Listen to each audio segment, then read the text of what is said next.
Hey, what's up, everybody? This is John Odermatt, your host here on Felony Friday, and I want to try something new. Don't have an ad for you here or anything like that, but I have a request. So I want to try something with Apple Podcast reviews. They're very important in podcasts, and they help you get more attention and eyeballs on your podcast. You get in the, you rank up in the categories, all that stuff. So I would like people to give 5-star reviews. So I'm going to reward people who give us 5-star reviews, review the podcast, say something nice, and then if after you do that, if you drop either a topic you'd like me to talk about, a question, and ask me anything, you can ask me a random question, and I will address it on the show if it's appropriate. But you can drop that after your 5-star rating and your review, put what you want to talk about there on the show. I will talk about it, and it helps the show. It helps you influence the show. It's a win-win. So please consider doing that. Make sure, even if you listen on Spotify or Overcast or whatever, do it on Apple Podcast. They have the most control right now, so do it there, and we'll see what happens. All right, thank you very much.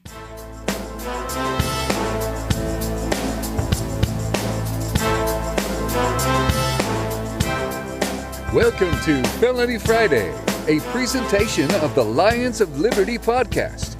Here is your host, John Odermatt.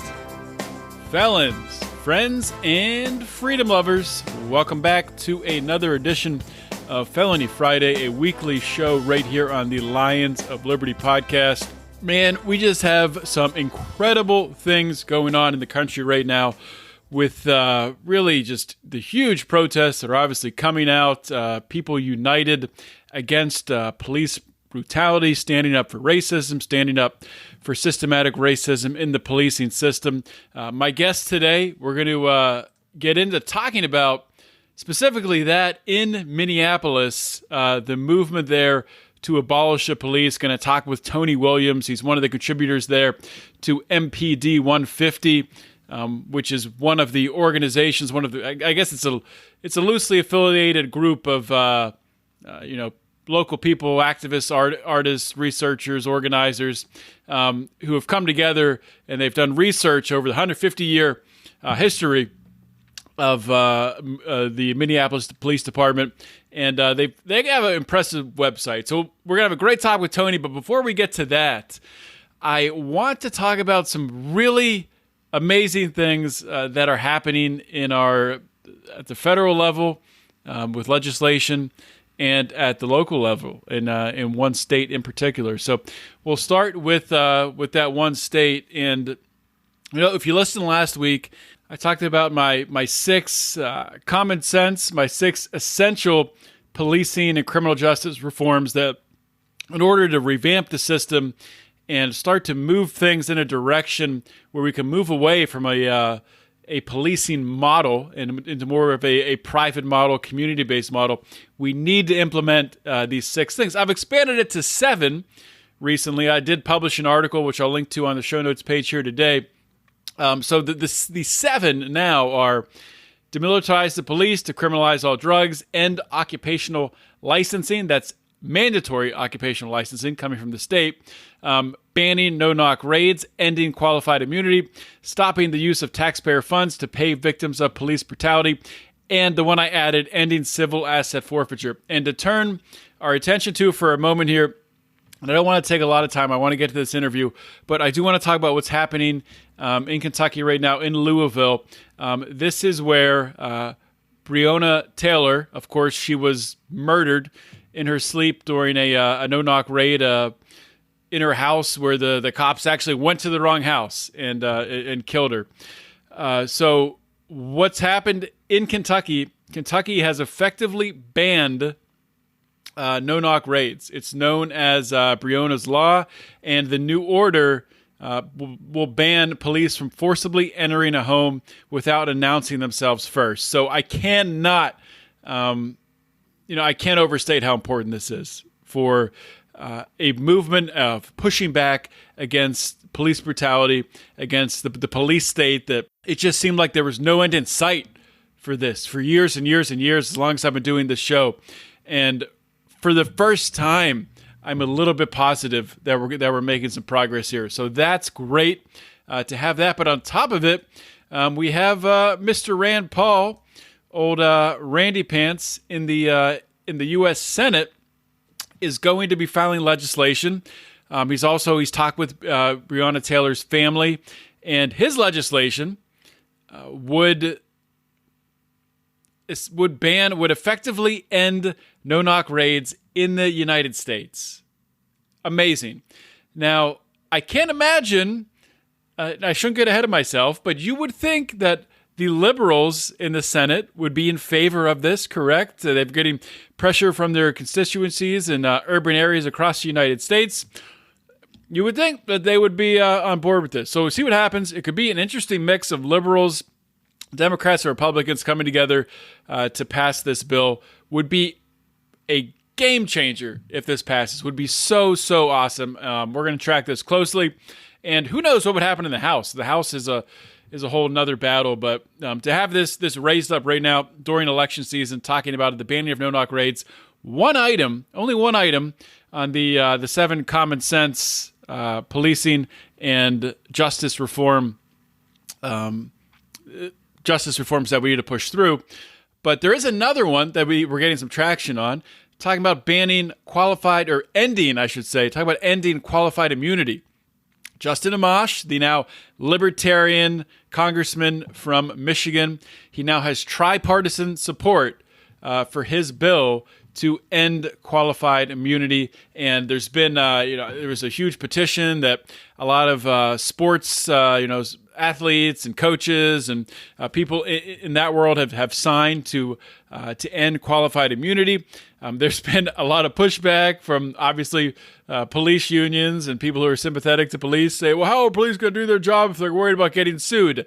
That's the point. That's what puts things back in on kilter.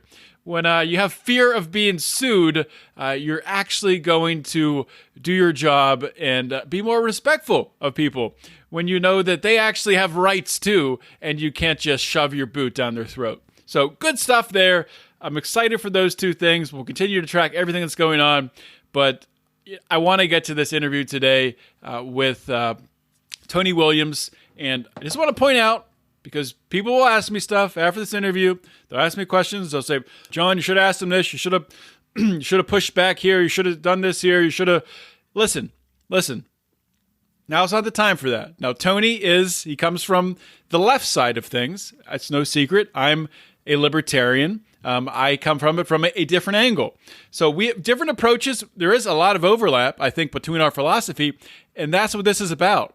This is about that overlap. So we're going to focus on that overlap today, talk about that. I do want to hopefully bring Tony back on as things progress in Minneapolis. It looks like things are trending towards the police being abolished. So we're going to keep a close eye on that story as well. And let's just jump into this interview right now with Tony Williams. All right, my guest today on Felony Friday is Tony Williams. Tony is a contributor to MPD150. MPD150 is an effort by local organizers, researchers, artists, and activists in which they've published an investigation into the conduct of the Minneapolis Police Department throughout its 150-year history and are calling for abolishing the police department.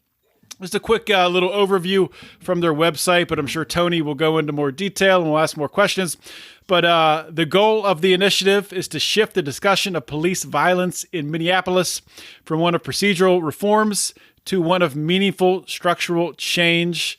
We will achieve this by presenting a practical pathway for dismantling of the Minneapolis Police Department, the transference of its social service functions to community-based agencies and organizations, the replacement of its emergency intervention functions with models not based on military methods, and the redirection of its resources to support community resilience and people-directed development.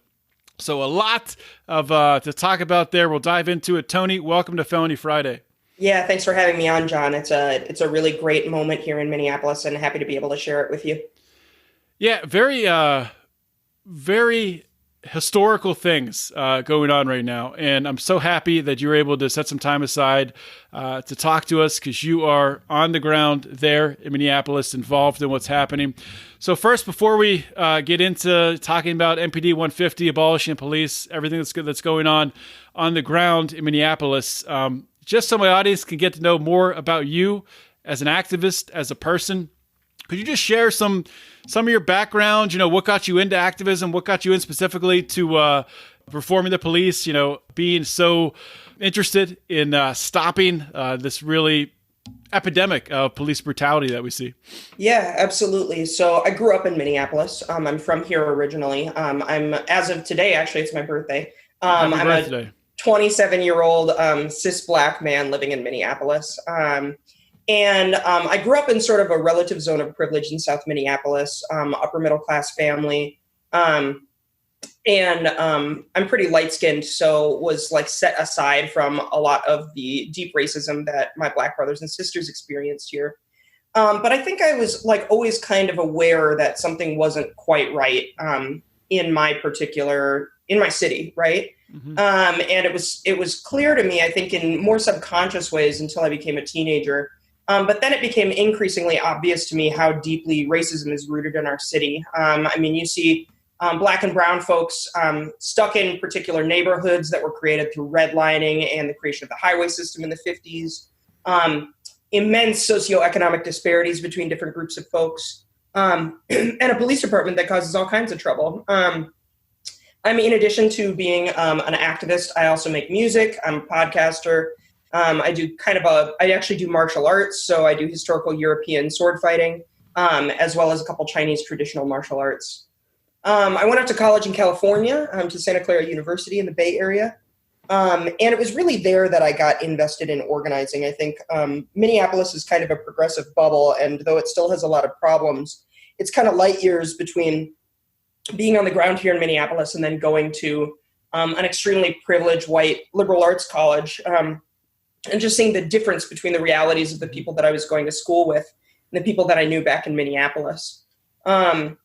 My senior year is really when I got into organizing. I've been studying sociology and having a lot of conversations about anarchism and socialism and left-wing activism in general while I was back in Minneapolis. But it was really the murder of Michael Brown in Ferguson, Missouri, that touched off my involvement in the Black Lives Matter movement. And it just became incredibly clear to me, I think, that, aside from the statistics and, the social sciences research that validates police racism, that this system is just like deeply entrenched and deeply harmful. And so I got involved with anti-police brutality organizing efforts. Went to the National Day Against Police Brutality action in Oakland that year in 2014, mm-hmm. and was confronted with massive lines of militarized riot cops, to a peaceful demonstration. I think that further radicalized me. Was that your first time, actually seeing that in person? Yeah, I certainly think it was the first time that I had seen that level of like turn up demonstrated on their part, like the deep police escalation. I've been to protests in Minneapolis, but Minneapolis police tend to sort of demilitarize in the face of most protests because they, that's sort of their playbook in order to keep people mollified. But Oakland was another matter entirely. Minneapolis has gotten much closer to Oakland in its response to protests over the last 5 years. So I was going to say the response to the latest protests were pretty militarized, right? Incredibly militarized, to the point where the actual military got called in, right? Yeah. So I got more and more involved. And when I went back to campus that winter, I got involved in some racial justice organizing on campus. And that actually felt pretty successful. And so by the end of that, I was like, I think I want to be an organizer. I moved back to Minneapolis in June 2015, so 5 years ago, and got involved in a lot of different organizing, again, mostly Black liberation organizing around economic issues and criminal justice issues. And pretty quickly, Minneapolis has had, a spate of a bunch of high-profile police killings. And so I've been very involved in the movement around all of those things. After Jamar Clark was killed by the Minneapolis Police Department, I was part of the group that occupied the 4th Precinct for 18 days After Philando Castile was murdered, I was part of the group that occupied the governor's mansion and protested in response to that. Thurman Blevins, Travis Jordan, Justine DeMond, and now George Floyd. These are all high-profile police killings that have happened in the Twin Cities in the last 5 years. And I think each one of them pushed me closer and closer to being a police abolitionist. And I think especially after protesting for 18 days outside a police precinct in the freezing cold, and demanding reform, and hearing the elected officials say, "We hear you, we see you, we're interested in reform too. We have a chief who's progressive," all of these things, and then seeing it all amount to nothing, right? Seeing the next killing and the next one after that and the next one after that happen, I think really radicalized me around policing and brought me to the conclusion that the police are irreformable, and that we need to look to other systems of public safety to keep our community safe. So what do you think was different about, all those past protests that didn't really get the amount of energy and really the amount of just people, the mass people behind them that, the killing of George Floyd has really woken up in this country? What do you think is different in the environment today than was different, in past protests? Yeah, I mean, I think there are a lot of answers to that, but first I want to talk a little bit about MPD 150, and I promise I'll circle back around. Oh, sure. Go for it. So MPD 150 is this initiative that came about in 2016, and it came about very much in response to the Jamar Clark and Philando Castile murders, and people realizing that reform wasn't working, and that, theoretically we had the right chief of police and the right mayor and the right policy changes on the table, and all of it amounted to nothing. And so what we did was we came together and we worked on a report, which you can find at MPD150.com. And it's called Enough is Enough, a 150-year performance review of the Minneapolis Police Department. And what we realized was there actually needed to be a deeper context and a deeper narrative push around what police abolition actually looks like in our community. And so we divided the report into 3 sections, and dozens of community members worked on this report with very few financial resources, certainly no staff, certainly no office, none of that.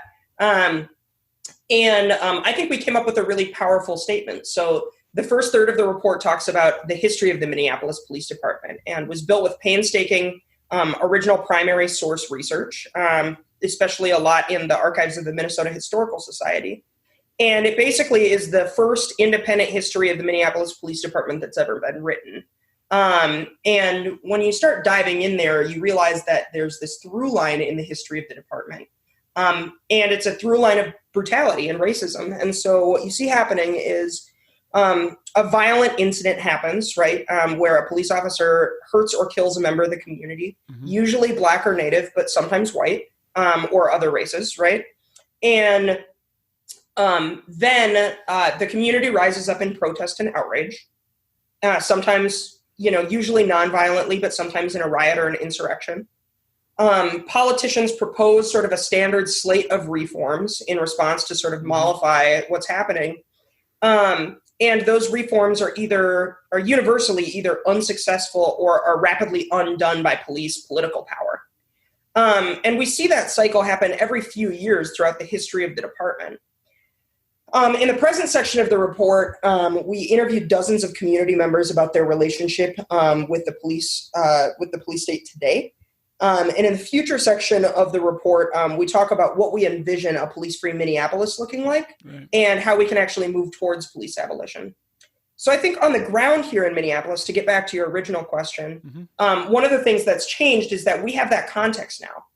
And we've seen so many high-profile police killings here over the last 5 years, and so many people are so deeply politicized around it at this point that it's impossible to see the George Floyd murder as anything but a clear statement that police culture cannot be fixed and has to be abolished. And I just, as a person who's been on the ground in many moments of anti-police brutality work, it is different here right now. And, at every other previous protest I'd been to, people were like, we need more officers of color. We need implicit bias training. We need stronger accountability measures. And that's not the narrative that we're seeing anymore.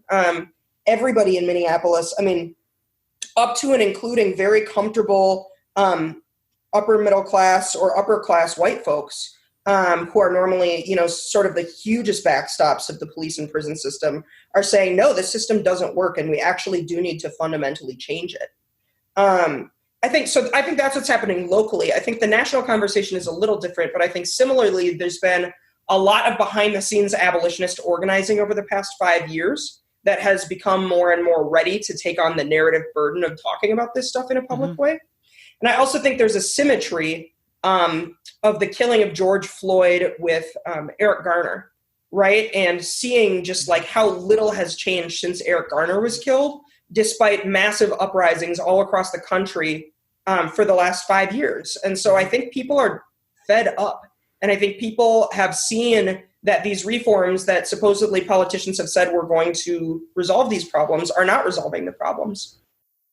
Hey everybody, taking a quick break here from the show. Wanted to remind you all to check out my man Tyler Colford, aka Crypto Man, and his new song Free Ross. If you didn't hear my recent interview with Lynn Ulbricht, that was Felony Friday episode 230. Interviewed Lynn Ulbricht, played Tyler's song Free Ross. It's fantastic, phenomenal. Not just for the message of freeing Ross Ulbricht, but overall for changing the broken criminal justice system. All the proceeds from the Free Ross song, hashtag Free Ross by Crypto Man. You can find it on Spotify and Amazon Music. 100% of the proceeds from the song, hashtag Free Ross by Crypto Man, go towards freeing Ross Ulbricht. So please check it out. These are perilous times when they ruin your lives over victimless crimes, and they sever your ties from your business, loved ones, and family. Why? New slave labor, they barely pay you. Don't care about work ethic or major.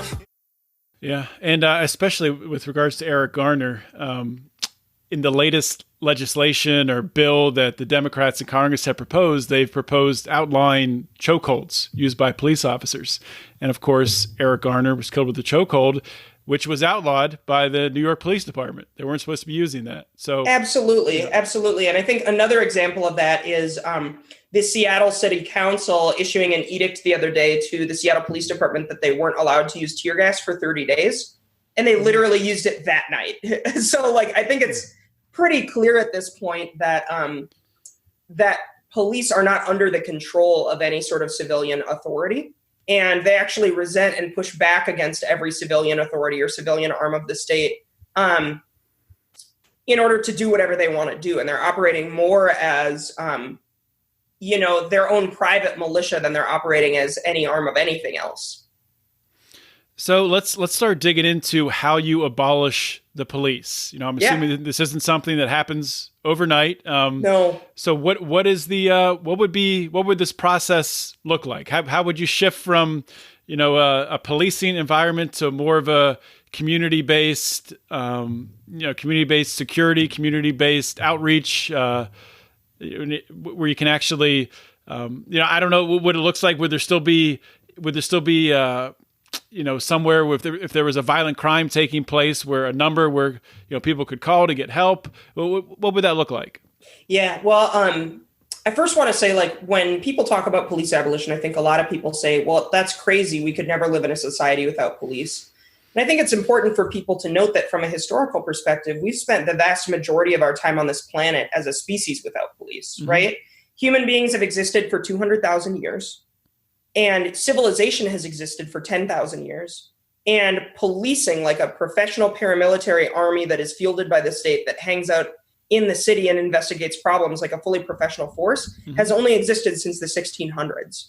So when you look at the broad timeline of our species history, keeping each other safe, police are the smallest fraction of it. I also like to tell people when they're like, we can't abolish the police, that's crazy. I'm like, look, policing in North America has only existed since 1838, which is when Boston created the first police department over here. Which means that actually chattel slavery existed in North America for longer than the police have existed in America. And so if we're thinking about the possibility of undoing systems and finding the political will to create a new way to structure our society, we've done actually things that are much more radical than this before in our country's history. And we can do it again. So along the specific transition questions, I honestly think it's different for every community. because every community has its own safety needs and its own things that are different about how it communicates with its residents and how people get their needs met. So I don't want to speak for anybody else, but I can speak to what I see a potential transition looking like in Minneapolis. The fact of the matter is that police are really not well suited to do most of the things that we ask them to do on a day-to-day basis. The vast majority of calls are not response to imminent violent situations, right? They're traffic stops like the one that killed Philando Castile, right? Or they're causing trouble for sex workers or people who are doing drugs, right? That because of criminalization, right? And so there's a lot of policing that we could just throw out overnight and say this work doesn't need to be done at all because it doesn't further community safety. It criminalizes and harms our community. Yeah, you cut out all the nonviolent crimes on the books. That's like what, 70% probably of what they're doing, at least. Exactly, right? I mean, George Floyd was murdered, by a police officer who showed up in response to him potentially passing a $20 counterfeit bill.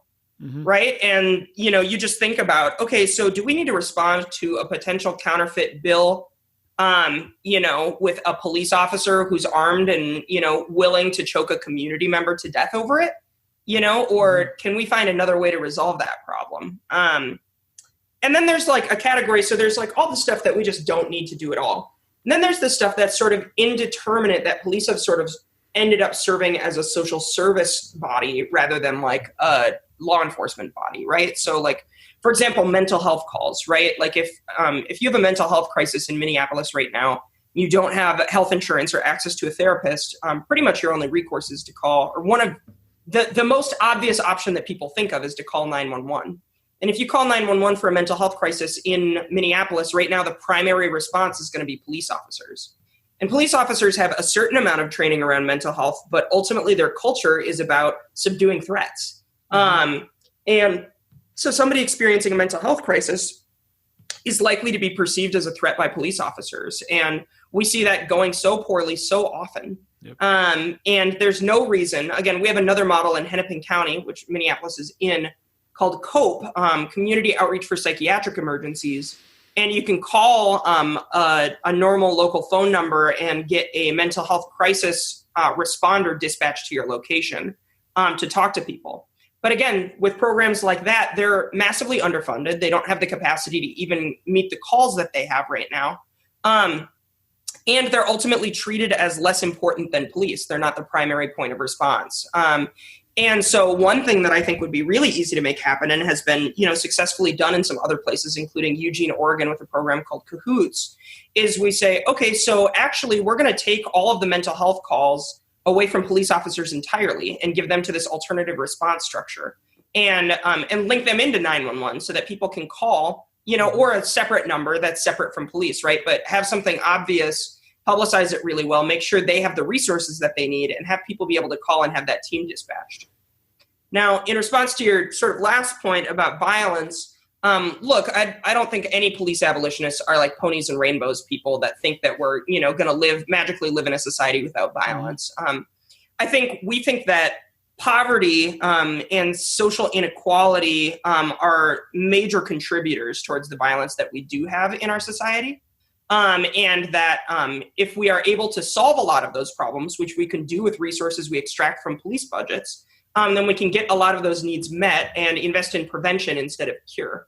Now, again, obviously, there are always going to be a very small number of tactical situations where violence is required, right, and where people need to be armed to deal with those things. But again, there are a lot of answers as to how that could look that are very different from what policing currently looks like. And so, we could talk about community watches and militias. We could talk about mutual aid neighborhood defense groups. We could talk about, again, a very small peacekeeping force that responds only to tactical situations and has an immense amount of scrutiny and organizational restriction to scope of work so that they're not, getting heavily armed and getting the training to be able to, shoot somebody very efficiently from 50 yards away and then being asked to do traffic stops, right? So I think there are a lot of options as to what exactly it could look like. But ultimately, I think we in Minneapolis right now are on the path towards developing a public safety model that is actually about public safety and isn't about law enforcement. And also, with, talking about reducing the amount of violence, decriminalizing drugs, decriminalizing other nonviolent crimes like prostitution, a lot of times violence is, sort of inherent in the prohibited market, because there's no arbitration. If you have a disagreement with someone, you can't go to courts. There's no way to arbitrate that dispute. So a lot of the times it escalates to violence. So if you decriminalize that and you remove that factor, a lot of that violence, I think, would probably go away. I agree. So to get into like funding, so obviously the way the police forces are funded now, it's definitely not voluntary funding. You're funded through taxation. Certainly. Would it be a similar model? Do you foresee some aspects of voluntary funding on the community level? I mean, I think ideally we would live in a model, where communities are deeply invested in racial and social justice, and then feel called to support the work that's happening to keep their communities safe and feel invested in that work. So I don't think involuntary taxation is the ideal model by any means, no, right? But given that that's the society that we live in, and that there are a lot of people out there who do hoard wealth and make it difficult for the public good to be supported, I think that this is the model that we have for right now. And so I think that's probably what it looks like in the short term. I will say, though, that we have seen an immense amount of independent financial support. The city has been nearly useless in the last 2 weeks here in Minneapolis in terms of meeting any safety needs. The police and the National Guard who are here have been more of an obstacle towards people trying to keep the city safe than they have been an asset to it. So, for example, we've seen residents organizing independently to create volunteer fire brigades that are responding to calls for fire across the city, right? Wow. Yeah, we're seeing people say that, it's clear, like grocery stores and stuff like that were closed during the biggest part of the rioting. And so we saw folks from the city and from the suburbs go out to the outer ring suburbs, buy massive amounts of food and redistribute it for free in the city's parks. See, that stuff doesn't get reported. At least I haven't seen it. It's all happening. It's all happening. And people donating medical supplies. Again, it was very clear this weekend that there were a number of white supremacist groups that had come into Minnesota to try and cause trouble. And there were Black-owned businesses on the north side of the city that were fire was being set to them. And so the residents on that part of the city, and again, we know it was them partially because some of them were actually caught, and partially because that was nowhere near the majority of the rioting, right? The majority of the rioting was on the south side of the city. There were no protests on the north side of the city, just like individual people lighting businesses on fire. And in response to that, the Black community on the north side, including the NAACP, actually organized a bunch of people to have community defense patrols. And so folks got onto these massive text loops and were able to coordinate when they saw suspicious activity going on. Armed folks were able to respond and sort of chase folks off and make sure that none of the businesses or the community wealth that was being built there were jeopardized. So we're just seeing an immense amount of like ad hoc in the moment support of people providing for their own and their community safety. And that's really beautiful. So I know you're focused on Minneapolis, but obviously with, other cities, other communities are hearing this message about abolishing police. Maybe they don't have the same, foundation and the research and investigation work that you guys have done really into this. And maybe, as you laid out at the beginning here, haven't sort of seen the cycle of failed reform. So I would say a lot of cities across the U.S. have seen the same cycle of failed reforms. But I mean, do you think that, I know you've said every community is different, but do you think you have sort of developing a blueprint that could be used as a loose outline to be implemented in other cities? I certainly hope so. I think there are a lot of models that already exist in Minneapolis and around the country for what alternative community safety can look like, and what community-led safety can look like. But I do think that Minneapolis is sort of at the very beginning stages of an unprecedented experiment in the United States, or nearly unprecedented. And I'm excited about that. And I do feel like there are going to be mistakes that we make here and lessons that we learn here that are useful for the rest of the country. And so I hope that people have an opportunity to do this work in their own communities. And again, I'd encourage people in other cities who are doing this work and are interested in this work to check out the MPD150 website, mpd150.com.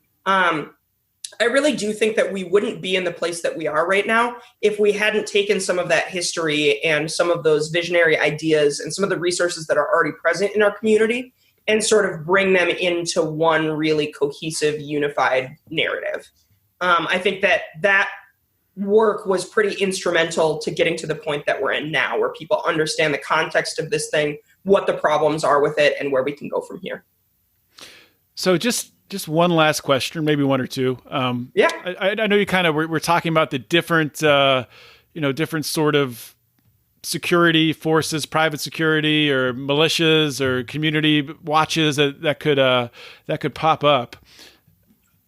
Would there be any? I mean, do you foresee any sort of set of laws around that would regulate that bit on the community level? I guess what comes to mind is if you have different private security forces and maybe two different neighborhoods that are close by, how would they mediate disputes or disagreements, things of that nature?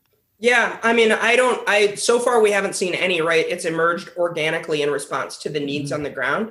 I think that there are a lot of possibilities about what that could look like, but I also think that we're really aware also that could go badly for Black and brown folks on the ground here in Minneapolis too, right? There are a lot of folks with an internalized suspicion or fear of Black people, as we've seen with police departments, but that's true sort of across the board in America. I mean, even those of us who are Black have bias around that. And so I think we're really worried about replicating the same systems of like racialized control that the police have been for many years, right? And I certainly trust my neighbors more than I trust the police, but we're going to need to have some very deep conversations about how those militias don't recreate the same systems of oppression and harm that we see the state exercising. So I think that's going to be a really important topic to keep talking about and doing political education around and having like deep informed conversations about as we move forward. All right, Tony. So I don't have any other questions right now, but as this develops, this situation is, like I said at the beginning, this is historical. Everyone is talking about it. All eyes are on Minneapolis right now. But before I let you go, just, one more time, plug away MPD150, tell people where they get the info and all that good stuff. Yeah, absolutely. So MPD150, again, is the first independent history of the Minneapolis Police Department. It's dozens of interviews with community members, and it's a vision for how we can create a police-free community. You can find the report, which is about 40 pages long, at mpd150.com/report. There's also an audiobook version. So if you're a serious podcast head, it's about 90 minutes long, and I think it's a really good listen. I helped produce it, so I'm proud of it. And I'll say also, beyond that, there's a lot of incredible other abolitionist work that's happening in Minneapolis that we didn't get a chance to go into. Reclaim the Block is the organization doing a lot of the direct policy organizing around shifting resources from the police department to other models. Black Visions Collective is also very deeply engaged in that work. That's an all-Black organization. And then there are other organizations and efforts that are happening on the ground here in Minneapolis as well. My favorite has been cadre of anarchists and other folks took over an entire hotel and offered the space up to homeless people who were being criminalized by the curfew restrictions in the wake of the riots. And so that has turned into this vibrant, beautiful mutual aid center where people are taking care of each other and getting housing needs met. That's at the Sheraton. So I think that projects like that are what gives me hope for my city, that we can create this police-free society that we want to see so badly. All right, Tony. Well, thank you so much for your time today, and keep up the great work. Yeah, thanks so much, John. Thank you for listening to today's show, another great episode of Felony Friday. As you know, Felony Friday is one of 3 shows we have here on the Lions of Liberty podcast. Of course, we kick off every single week with our Monday show hosted by Mark Claire. It's our longest running program, our flagship program, where Mark interviews leaders in the Liberty movement. Every Wednesday, we have Electric Liberty Land hosted by Brian McWilliams. It's your weekly shot of culture, comedy, liberty, swearing, and just good fun. Check that out. You can get all 3 shows by subscribing for the great price of $0 per month. You get everything that we have here. So please check everything out. And if you like it all, please consider supporting what we're doing here at Lions of Liberty. A great way to do that is by joining the Lions of Liberty Pride. You can do that by going to patreon.com/Lions of Liberty. Another great way of doing that is by following, liking, sharing our stuff on Facebook, Instagram, or Twitter. You can find us on Facebook at facebook.com/Lions of Liberty. On Instagram and Twitter, we are at Lions of Liberty. And the discussion forum where all the greatest and brightest minds go to talk about politics, liberty, everything that's happening in the world today, current events, the Lions of Liberty Forum on Facebook, which you can find by typing Lions of Liberty Forum in the search bar at the top of Facebook, clicking search, comes up, say you want to join it, answer a question, bam, you're in, and the rest is just going to be a great journey for you. So check that out. That's all I have for today. This is John Odermatt signing off. Always remember to keep your head up and the fires of liberty burning.